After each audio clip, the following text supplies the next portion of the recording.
Hello, I'm Margot Politis. Welcome to Study English, IELTS preparation. Today we're going to talk about businesses and different ways to discuss economic information. We're going to listen to an interview with the head of a large clothing company. Then we're going to look at how he describes the success of his company. Here's Derek O'Neill. Well, we've said before that we've had consistent growth over the last 4 to 5 years. We've delivered EPS growth in excess of 20% over the last 3 years. Growing earnings at 25, 30, 35% forever becomes impossible. I think we end up owning US GDP in about 2023 with 25% growth. We've registered that 15% is our plan, and we think that's a good target.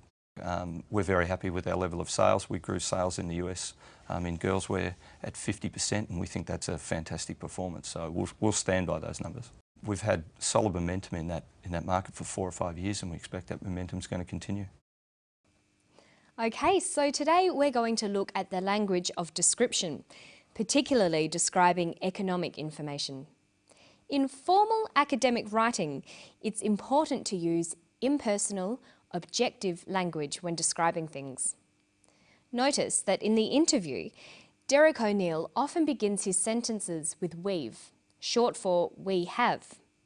Using phrases like I've or we've is very common in spoken English. Well, we've said before that we've had consistent growth over the last 4 to 5 years. We've delivered EPS growth in excess of 20% over the last 3 years. He says we've had consistent growth. We've delivered growth in excess of 20%. We've had solid momentum in that market. How would you turn these sentences into more formal descriptions? Take the first sentence. We've had consistent growth. Generally, the first person forms of I and we are not used in more formal writing or when describing economic data. We'd use an objective form. There is, there are, there has been, or there will be. So we've had consistent growth becomes there has been consistent growth. Look at this one. We've delivered growth of 20%. That becomes there has been growth of 20%. Now listen to him again. We've had solid momentum in that market for 4 or 5 years, and we expect that momentum is going to continue. He said, we've had solid momentum. We expect that momentum is going to continue. We've had, we expect. How could you write that information in a formal way? We've had solid momentum. There has been solid momentum. We expect that momentum is going to continue. It is expected that momentum is going to continue. So looking for the use of the first person is a good way to tell whether someone is discussing information in a formal or informal way.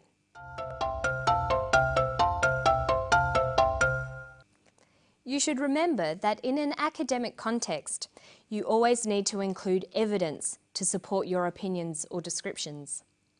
You should try to always include data to explain and support what you're saying. Data is information, especially facts and figures, numbers, percentages, and dates. In formal language, you need to include data to support your arguments. Listen to the data Derek uses. We've delivered EPS growth in excess of 20% over the last 3 years. Growing earnings at 25, 30, 35% forever becomes impossible. I think we end up owning US GDP in about 2023 with 25% growth. We've registered that 15% is our plan, and we think that's a good target. He mentions a variety of facts and numbers, but he also describes how the data has changed. That is, the degree or type of change. To describe data, there is a variety of word choices. You can use both adjectives and adverbs, words that describe. Of course, adjectives describe things and adverbs describe actions. so you'll need both nouns and verbs for your descriptions. For example, you might use nouns like the rise, the increase, or the growth. Listen to Derek again. Well, we've said before that we've had consistent growth over the last 4 to 5 years. They've had consistent growth. He uses an adjective, consistent, with a noun, growth. Let's look at a table. To describe numbers going up, we can use nouns like the rise, the increase, or the growth. And to describe numbers going down, we can use the drop or the decrease. Then we've got adjectives to describe those nouns, like rapid, slow, slight, dramatic, sudden, or consistent. And we can put these together. A sudden rise, a slight decrease, a sudden drop, a consistent growth. But there's another way of describing these changes. We can use verbs and adverbs. Many nouns like the rise, the increase, the growth can be used as verbs. To rise, to increase, to grow, to drop, to decrease. And many adjectives can become adverbs. Rapidly, slowly, slightly, dramatically, suddenly, consistently.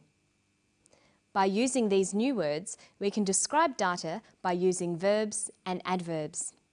We can say to rise suddenly, to decrease slightly, to drop suddenly, to grow consistently. So look how these phrases change. A sudden rise becomes to rise suddenly. A slight decrease, to decrease slightly. A sudden drop, to drop suddenly.